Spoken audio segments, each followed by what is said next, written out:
मान्यवर तीन नासूर थे। जम्मू कश्मीर की समस्या, वामपंथी उग्रवाद जो तिरुपति से पशुपतिनाथ का सपना देखते थे, वहां तक चीजें लिंगरिंग रहती गई। चुप्पी साथ जाते थे, बोलने में डर लगता था, कोई दुविधा भी थी शायद। इजराइल और अमेरिका, वो दो देशों की सूची में मेरे महान भारत का नाम जोड़ने का काम नरेंद्र मोदी। मगर हमारे संविधान निर्माताओं का भी मैं बहुत मनपूर्वक धन्यवाद करना चाहता हूं। बड़े दूरदर्शी थे।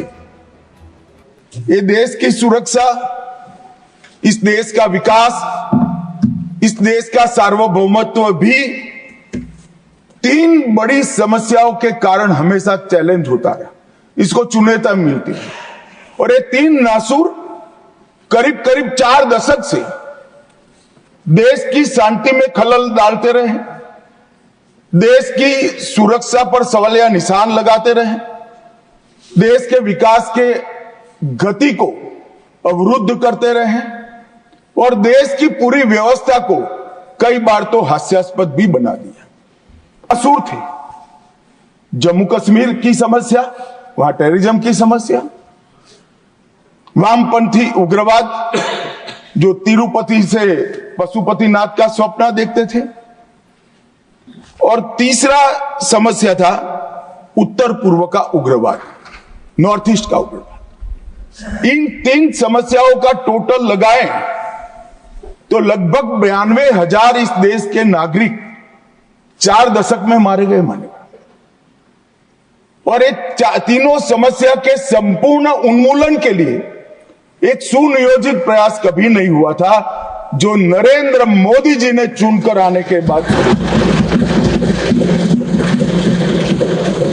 मैं सबसे पहले कश्मीर की बात करूंगा मान्यवर। कश्मीर में हम सब जानते थे कि पड़ोसी देश से आए दिन आतंकवादी घुसते थे, यहां बम धमाके करते थे, हत्याएं करते थे। एक भी त्योहार ऐसा नहीं होता था जो चिंता के बगैर जाता था। और केंद्र सरकारों का रवैया लचीला होता था, चुप्पी साथ जाते थे, बोलने में डर लगता था, कोई दुविधा भी थी शायद, वोट बैंक का भी डर था। नरेंद्र मोदी जी के आने के बाद आतंकवाद के खिलाफ जीरो टॉलरेंस की नीति प्रधानमंत्री की, हमारे आने के बाद भी हमले हुए।